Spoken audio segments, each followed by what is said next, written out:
नमस्कार। Vision IAS के news today के इस अंक में आप सभी का स्वागत है। इस अंक में हम आपके लिए लेकर आए हैं यूपीएससी परीक्षा की दृष्टि से महत्वपूर्ण कुछ अहम खबरें। इस अंक के साथ मैं हूं दिव्या तोमर।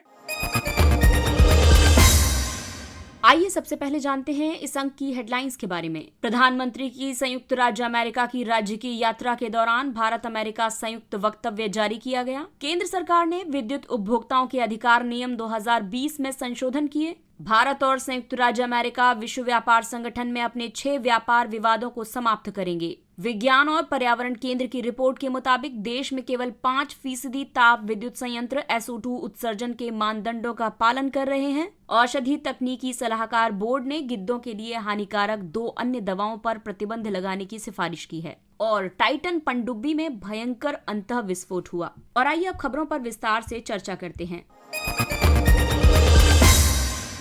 प्रधानमंत्री की संयुक्त राज्य अमेरिका की राज्य की यात्रा के दौरान भारत अमेरिका संयुक्त वक्तव्य जारी किया गया। इस संयुक्त वक्तव्य के मुख्य क्षेत्र में शामिल रहा क्रिटिकल मिनरल्स आपूर्ति श्रृंखला। इसके तहत भारत अमेरिका के नेतृत्व वाली खनिज सुरक्षा साझेदारी में शामिल होगा। ये 14 देशों की साझेदारी वाली पहल है। इसका उद्देश्य वैश्विक स्तर पर क्रिटिकल मिनरल आपूर्ति श्रृंखलाओं में सार्वजनिक और निजी निवेश को प्रोत्साहित करना है। वहीं प्रौद्योगिकी क्षेत्र की अगर हम बात करें तो दोनों देशों के बीच इंटर एजेंसी के नेतृत्व में रणनीतिक व्यापार वार्ता जून 2023 में शुरू की जाएगी। माइक्रोन टेक्नोलॉजी कंपनी भारत में एक नई सेमीकंडक्टर असेंबली और परीक्षण सुविधा स्थापित करेगी। ओपन रेडियो एक्सेस नेटवर्क यानी ओरान सिस्टम पर टास्क फोर्स को लॉन्च किया गया है। ओरान एक असंबद्ध और इंटर ऑपरेबल दूरसंचार नेटवर्क है। इसके अलावा उभरती हुई प्रौद्योगिकियों के क्षेत्र में 35 अभिनव संयुक्त अनुसंधान सहयोग की स्थापना की जाएगी। इसके अलावा स्वच्छ ऊर्जा संक्रमण क्षेत्र पर भी बात हुई। इसमें अमेरिका भारत नई और उभरती नवीकरणीय ऊर्जा प्रौद्योगिकी एक्शन प्लेटफॉर्म शुरू किया गया है। इसका उद्देश्य ग्रीन हाइड्रोजन, अपतटीय और तटवर्ती पवन ऊर्जा आदि में सहयोग को बढ़ाना है। एक समझौता ज्ञापन पर हस्ताक्षर किए गए हैं। इसके तहत US agency for international development भारतीय रेलवे को 2030 तक नेट जीरो कार्बन उत्सर्जक बनने में सहायता करेगी। दोनों देश भुगतान प्रणाली सुरक्षा तंत्र का निर्माण करेंगे। ये भारत को देश में ही 10,000 मेड इन इंडिया इलेक्ट्रिक बसों के संचालन में मदद करेगा। हिंद प्रशांत क्षेत्र में सहयोग। America Indo Pacific ocean initiative में शामिल होगा। IPOI सुरक्षित, संरक्षित और स्थिर समुद्र क्षेत्र को बढ़ावा देने वाली एक क्षेत्रीय पहल है। IPOI को 2019 में बैंकॉक में आयोजित पूर्वी एशिया शिखर सम्मेलन में भारत के प्रधानमंत्री ने लॉन्च किया था।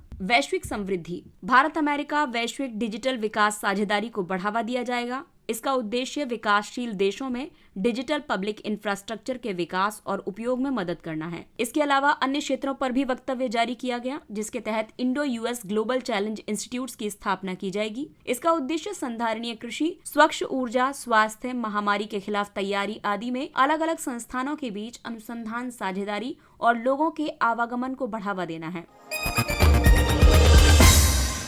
केंद्र सरकार ने विद्युत उपभोक्ताओं के अधिकार नियम 2020 में संशोधन किए हैं। सरकार ने उपभोक्ताओं को विश्वसनीय सेवाएं और गुणवत्तापूर्ण बिजली प्रदान करने के लिए विद्युत उपभोक्ताओं के अधिकार नियम 2020 अधिसूचित किए थे। ये नियम ये सुनिश्चित करते हैं कि नए बिजली कनेक्शन, रिफंड और अन्य सेवाएं समयबद्ध तरीके से प्रदान की जाएंगी। उपभोक्ता अधिकारों की जानबूझकर उपेक्षा करने पर सेवा प्रदाताओं पर जुर्माना लगाया जाएगा। साथ ही उपभोक्ताओं को मुआवजे का भुगतान किया जाएगा। विद्युत मंत्रालय ने अब कई बदलाव लाने के लिए विद्युत उपभोक्ताओं के अधिकार संशोधन नियम 2023 जारी किए हैं। इन संशोधनों के तहत टाइम ऑफ डे टैरिफ की शुरुआत की गई है। इसका मतलब है कि दिन के हर समय एक ही दर से बिजली के शुल्क लेने की बजाय दिन के अलग अलग समय के लिए विविध दरों से शुल्क का भुगतान करना होगा। सोलर आवर्स के दौरान बिजली की दर सामान्य दर से 20% तक कम होगी, जबकि पीक आवर्स के दौरान बिजली शुल्क की दर 10 से 20% ज्यादा होगी। सोलर आवर्स राज्य विद्युत विनियामक आयोग द्वारा निर्धारित एक दिन में 8 घंटे की अवधि है। ये कदम उपभोक्ताओं को बिजली बिल कम करने में मदद करेगा। साथ ही इससे विद्युत तंत्र को संसाधनों का अधिक दक्षता से उपयोग करने में मदद मिलेगी। इसके अलावा स्मार्ट मीटरिंग प्रावधान में संशोधन किए गए। स्मार्ट मीटर लगाने के बाद इस मीटर द्वारा दर्ज पहले की अधिकतम मांग के आधार पर उपभोक्ता पर कोई दंडात्मक शुल्क नहीं लगाया जाएगा।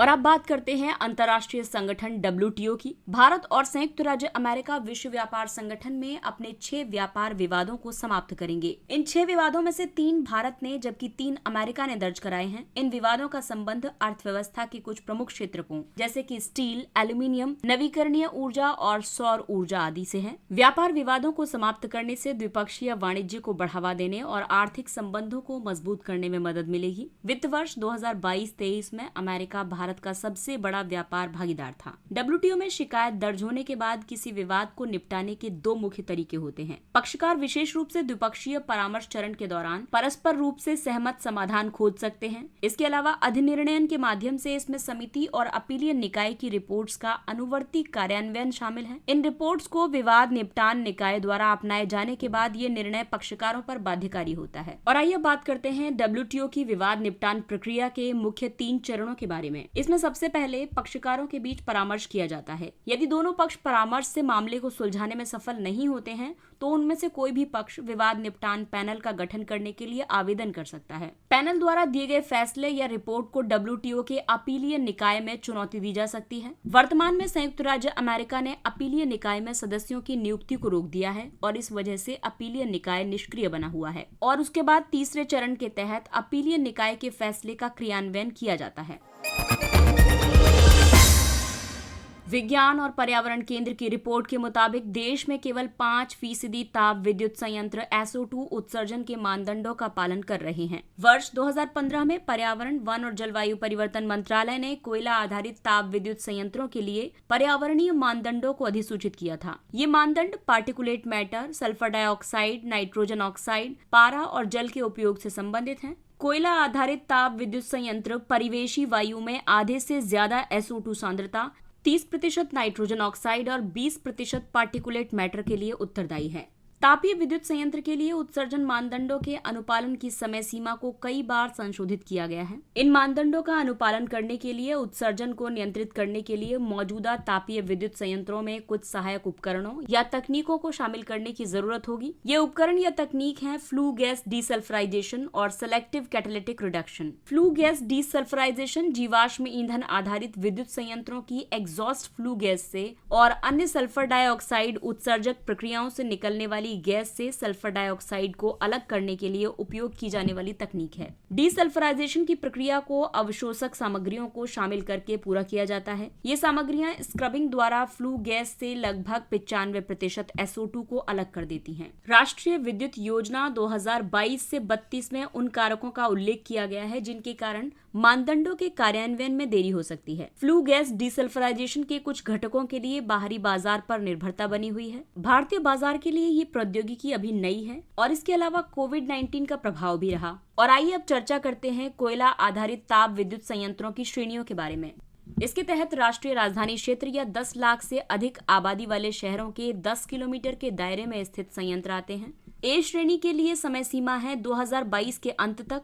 इसके अलावा SO2 उत्सर्जन के लिए समय सीमा है 2024 के अंत तक। वहीं बी श्रेणी के कोयला आधारित ताप विद्युत संयंत्रों की बात करें तो इनके मानदंड के तहत ये लक्ष्य की गैर प्राप्ति वाले शहरों में परिवेशी वायु गुणवत्ता मानकों को पूरा नहीं कर रहे हैं और जो कि गंभीर रूप से प्रदूषित क्षेत्रों के 10 किलोमीटर के दायरे के अंतर्गत आते हैं। इनके लिए SO2 उत्सर्जन के अलावा अन्य मानदंडों के लिए जो समय सीमा रखी गई थी वो है 2023 के अंत तक और सल्फर डाइऑक्साइड के लिए रखी गई है 2025 के अंत तक की सीमा। वहीं सी श्रेणी के तहत शेष संयंत्र आते हैं। इनके तहत SO2 उत्सर्जन के अलावा अन्य मानदंडों के लिए समय सीमा रखी गई है 2024 के अंत तक और SO2 उत्सर्जन के लिए 2026 के अंत तक की सीमा रखी गई है। और अब बात करते हैं जैव विविधता की। औषधि तकनीकी सलाहकार बोर्ड DTAB ने गिद्धों के लिए हानिकारक 2 अन्य दवाओं पर प्रतिबंध लगाने की सिफारिश की है। DTAB ने गिद्धों के यानी कि वल्चर्स के संरक्षण के लिए पशुधन के उपचार में प्रयोग की जाने वाली 2 दवाओं के निर्माण, बिक्री और वितरण पर प्रतिबंध लगाने पर सहमति व्यक्त की है। ये दवाएं हैं कैटोप्रोफेन और एसिक्लोफेनाक। DTAB स्वास्थ्य और परिवार कल्याण मंत्रालय के अधीन आने वाले केंद्रीय औषधि मानक नियंत्रण संगठन का हिस्सा है। ये औषधि और प्रसाधन सामग्री अधिनियम और नियमों के तकनीकी पहलुओं से संबंधित नीतिगत निर्णयों पर मंत्रालय को सिफारिश करता है। कैटोप्रोफेन, एसिक्लोफेनाक, डाइक्लोफेनेक और निमुसलाइड एंटी स्टेरॉयडल एंटी इन्फ्लेमेटरी दवाएं हैं। इनका उपयोग पशुओं की चिकित्सा में किया जाता है। ये दवाएं गिद्धों और अन्य शिकारी पक्षियों के लिए हानिकारक हैं। डाइक्लोफिनेक भारत में पहले से ही प्रतिबंधित है। कुछ NSAIDs यानी कि एंटी स्टेरॉयडल एंटी इन्फ्लेमेटरी दवाओं का गिद्धों द्वारा पूरी तरह से मेटाबोलाइज नहीं हो पाता है और इस कारण वे पक्षियों के गुर्दों को नुकसान पहुंचाती हैं। इन दवाओं से उपचारित किए गए मवेशी उपचार के 3-4 दिनों के भीतर NSAIDs का उपापचय कर लेते हैं, लेकिन अगर इतनी अवधि बीत जाने के बाद वे मर जाते हैं और उन्हें गिद्धों द्वारा खा लिया जाता है तो इससे गिद्धों के समक्ष कोई खतरा पैदा नहीं होता है। भारत में गिद्धों की कुल 9 प्रजातियां पाई जाती हैं। ये प्रजातियां हैं ओरिएंटल सफेद पुट्ठे वाला गिद्ध, पतली चोंच वाला गिद्ध, लंबी चोंच वाला गिद्ध, इजिप्शियन गिद्ध, लाल सिर वाला गिद्ध, इंडियन ग्रिफॉन गिद्ध, हिमालयन ग्रिफॉन गिद्ध, सिनेरियस गिद्ध और दाढ़ी वाला गिद्ध या लेमर्जियर। सफेद पुट्ठे वाला गिद्ध, पतली चोंच वाला गिद्ध और लंबी चोंच वाले गिद्ध की आबादी में पिछले दशकों में भारी गिरावट आई है। ये तीनों ही क्रिटिकली एंडेंजर्ड हैं।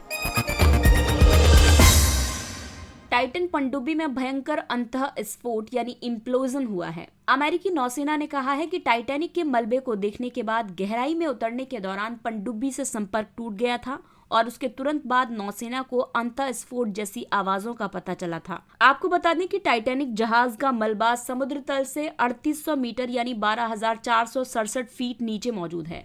विस्फोट यानी एक्सप्लोजन में एक अति संकुचित स्थान में दबाव तब तक बनता है जब तक कि ऊर्जा तीव्र गति से मुक्त नहीं हो जाती। इससे मलबा बाहर की ओर फैल जाता है। विस्फोट में कोई भी चीज अंदर से बाहर की तरफ फैलती है, जबकि अंतःस्फोट में किसी संरचना पर दबाव तब तक बनता है जब तक कि वो अंदर की तरफ पूर्णतः संकुचित न हो जाए। इससे मलबा अंदर की ओर ढह जाता है, यानी कि अंतःस्फोट में बाहर से अंदर की तरफ दबाव के चलते धमाका होता है। उदाहरण के लिए जल का दबाव। ऐसा लगता है कि गहरे समुद्र में जल के दबाव ने पनडुब्बी को संकुचित कर नष्ट कर दिया है। दरअसल समुद्र तल पर हमारे फेफड़ों के अंदर का दबाव हमारे चारों ओर की वायु के दबाव के समान होता है। समुद्र तल पर यह दबाव प्रति वर्ग सेंटीमीटर पर 1.033 किलोग्राम या 1 वायुमंडलीय दाब के बराबर होता है। समुद्र की गहराई के साथ दबाव बढ़ता जाता है। प्रत्येक 33 फीट की गहराई पर दबाव 1 वायुमंडलीय दाब तक बढ़ जाता है। विशेषज्ञ टाइटन पनडुब्बी के साथ जुड़ी कुछ संभावित सुरक्षा संबंधी समस्याओं को भी इस हादसे का कारण मान रहे हैं।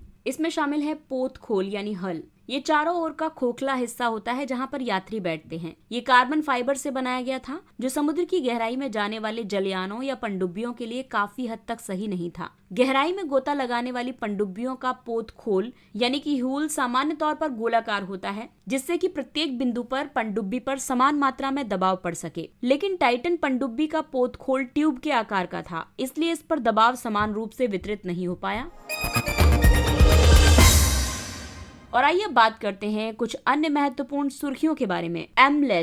एमलेट्स यानी पारस्परिक कानूनी सहायता संधियां। भारत और बेल्जियम ने आपराधिक मामलों से संबंधित एमलेट्स पर हस्ताक्षर किए हैं। इससे दोनों देशों को अलग अलग जांच एजेंसियों द्वारा वांछित भगोड़ों के खिलाफ एक दूसरे देश के तलाशी वारंट और समन को जारी करने में मदद मिल सकेगी। एमलेट्स एक ऐसा तंत्र है जिसके तहत देश औपचारिक सहायता प्रदान करने और प्राप्त करने के लिए एक दूसरे के साथ सहयोग करते हैं। इससे ये सुनिश्चित किया जा सकता है कि अपराधी कानून की उचित प्रक्रिया से बच न पाएं। गृह मंत्रालय एमलेट के तहत न्यायालय के आदेशों को निष्पादित करने के लिए नोडल मंत्रालय है। दंड प्रक्रिया संहिता CRPC की धारा 105 इस तरह की पारस्परिक व्यवस्थाओं की व्याख्या करती है।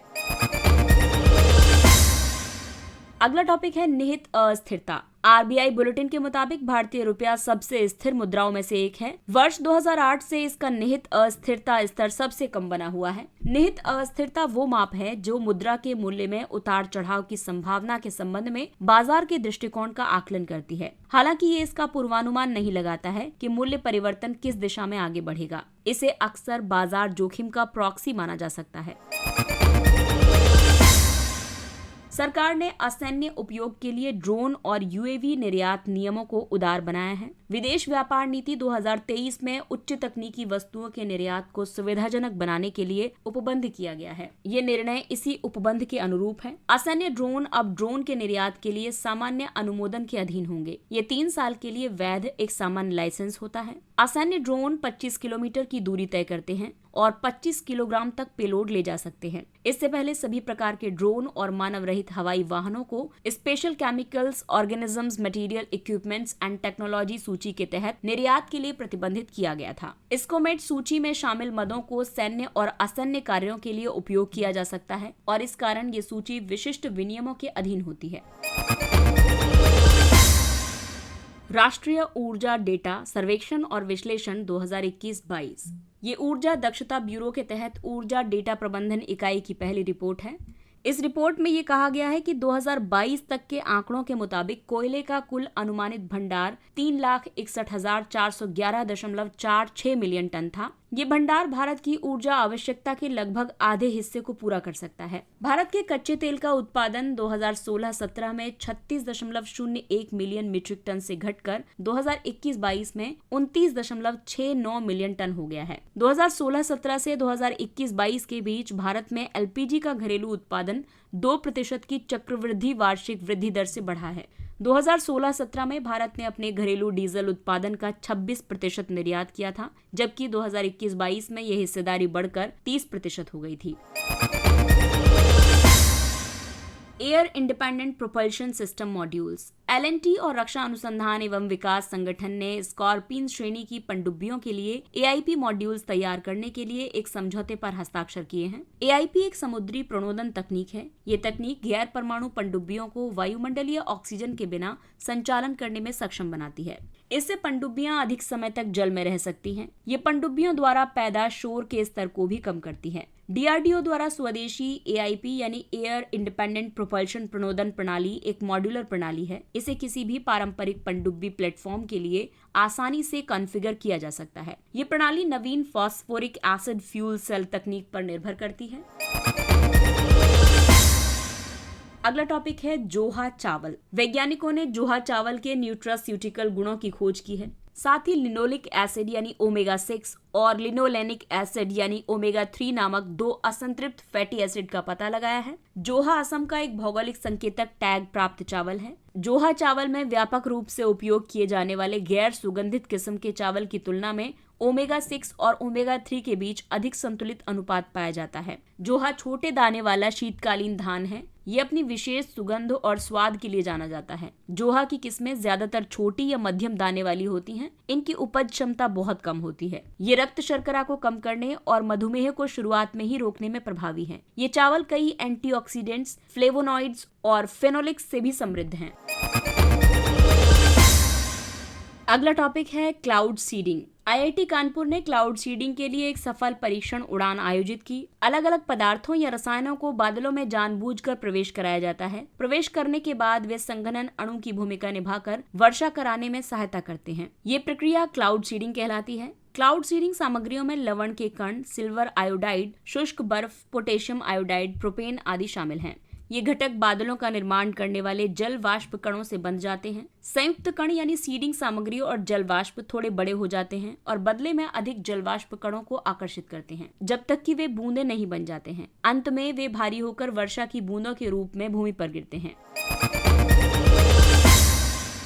सीकल सेल रोग। मध्य प्रदेश के जनजातीय बहुल अलीराजपुर और झाबुआ जिलों के निवासियों को सीकल सेल एनीमिया का स्तर दिखाने वाले कलर कोडेड कार्ड्स वितरित किए जाएंगे। सीकल सेल रोग एक प्रकार का हीमोग्लोबिन विकार है। ये एक तरह से वंशानुगत रक्त रोग है जो शरीर में ऑक्सीजन के प्रवाह को प्रभावित करता है। इस रोग में लाल रक्त कोशिका के आकार में परिवर्तन हो जाता है। कोशिका एक साधारण डोनट के आकार से परिवर्तित होकर अर्धचंद्राकार या फिर दराती यानी सीकल के आकार की बन जाती है।